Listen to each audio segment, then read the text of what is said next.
અમારી લંઘા જમાત તરફથી લંઘા બહેનોના સપોર્ટથી અહીંયા કેવાયસીનો એક કાર્યક્રમ રાખવામાં આવ્યો હતો. હવે કેવાયસીનો લાભ તો તમને ખબર જ છે. બાળકોને જે મારા છોકરા છે 3, એમને જે શિષ્યવૃત્તિ મળે છે એ મળવામાં પ્રોબ્લેમ થાય જો કેવાયસી ના હોય તો. ગેસની જે સબસિડી મળે છે એવા ઘણા બધા લાભ છે. આપણે જો હોસ્પિટલની ફેસિલિટી જે મળતી હોય છે, જેને આયુષ્માન કાર્ડ ને એ બધું હોય છે, હવે એના કારણે જો કેવાયસી ના કરેલું હોય તો એ બધું કામ અટકી જાય. હવે અમારા સમાજના માણસોએ અને દીકરીઓ તો લાભ લીધો જ, બહેનોએ લાભ લીધો જ, એના સિવાયના અન્ય સમાજોએ પણ લાભ લીધો.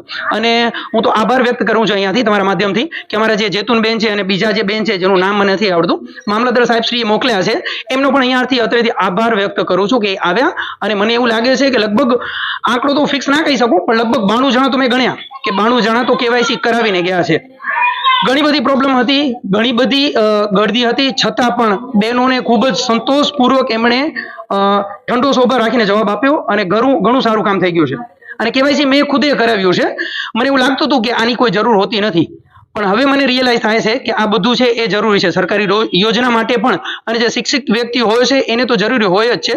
અભણ જે માણસો હોય છે એના માટે અવેરનેસ માટે મારે પણ અને દરેક સમાજના માણસોને આ કેમ્પનું આયોજન કરવું છે. લંઘા મસ્જિદનો ખાદિમ છું અને આજે અમે આ રવિવારનો દિવસ હોય ને અત્યારે રાશન કાર્ડ કેવાયસી કરવાના છે ત્યાં મામલતદાર ઓફિસમાં એક તો બહુ દૂર પડે, બીજું એક દૂર પડે, સાથે રિક્ષા ભાડા અને આવું જવું લાઈનમાં ઊભું પડે. તો અમારી સમાજ પાસે વ્યવસ્થા છે અને મામલતદારમાં અમારી છોકરીઓ જે સર્વિસ કરે છે એમના તરફથી પણ અમને સૂચના મળી કે અંકલ આપણે આપણી સમાજનો કેવાયસી કેમ્પ ક્યાં રાખવું હોય તો અમે આવી શકીએ એમ છીએ. તો અમે એમને આમંત્રણ આપ્યું અને આ કર્યું. કારણ કે આનાથી ઘણો બધો ફાયદો એ થાય, એક તો ટાઈમ બચે, બીજો પૈસાનો બચત થાય. મોટામાં મોટો ફાયદો એ છે. અને કેવાયસી છે એ આપણા બહુ એકદમ જરૂરી છે, કારણ કે એના લીધે જે આપણા મળતા લાભ છે ન મળે. તુનિશા હારૂન છે અને હું ભારાપર ગ્રામ પંચાયતમાં વીસી છું. અમારે મતલબ અમને આઈડિયા આપવામાં આવી હતી કે ગામડાનું અમે કેવાયસી કરીએ. ગામડાનું અમે કરી લીધું છે. પછી મેં જોયું કે ભાઈ અહીંયા ભુજમાં છે ને લોકો ઘણા હેરાન થાય છે, એટલે મેં અમારા સમાજમાં વાત કરી કે ભાઈ મારી પાસે છે ઓથોરિટી, તો આપણે આપણા સમાજનું પણ કેમ્પ રાખીએ.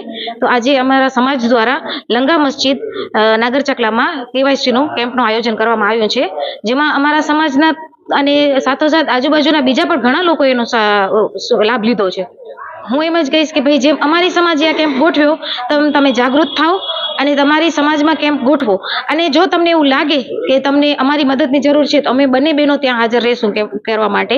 પણ થોડીક જાગૃતિ લાવો, કારણ કે આ કેવાયસી રાશન કાર્ડ કેવાયસી છે એ બહુ જ ફરજિયાત છે, એને સાવ આમ હલકામાં ન લેવો. મેઘનાથી નૈના, હું એમડીએમ સુપરવાઇઝર છું ભુજ તાલુકામાં, મામલતદાર ઓફિસ ભુજ ગ્રામ્યમાં.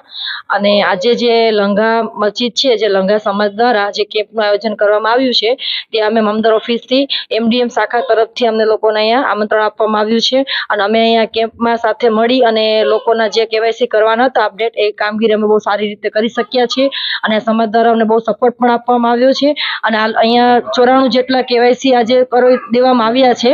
એમાં સાથે સાથે બાયોમેટ્રિક કે જે કોઈ પણ પ્રશ્ન હતા કે જેમના આધાર કાર્ડ અપડેટ નહોતા થયા કેવાયસીમાં, એ લોકોને સાચી દિશા અને એડ્રેસ લખીને તેઓને કચેરીનો સંપર્ક પણ કરવા માટેનું અમે લોકોએ પ્રચાર કરી દેવામાં આવ્યો છે. તેમજ આવી રીતે અલગ અલગ સંસ્થાઓ, અલગ અલગ સમાજ અને અલગ અલગ જગ્યાએ જો કેમ્પો કરવામાં આવે તો જે લોકોને પણ પ્રોબ્લેમ થાય છે કે લાઈનમાં ઊભું રહેવું છે કે ધક્કા ન ખાવા પડે, તો આ કામ આપણું આસાનીથી થઈ શકે છે. જેથી કરીને આવા કેમ્પો તમે લોકો આવી રીતના આયોજન કરતા રહ્યો અને અમારા જે કર્મચારી તમારા સપોર્ટમાં હંમેશા રહેશે એવી અમે અપેક્ષા. કેવાયસી એટલે એવું કે તમારી જે બેંક ડિટેલ છે, દાખલા તરીકે તમારું ખાતાથી માંડી કોઈ બી યોજનાનો લાભ છે, રાશન કાર્ડથી, એ વસ્તુ લિંક હોવી જોઈએ. કેવાયસી લિંક ન હોય તો તમારા અન્ય જે લાભો છે એ ક્યારેક અટકી શકે છે, જેના માટે આ કેવાયસી અપડેટ કરવું બહુ જરૂરી છે.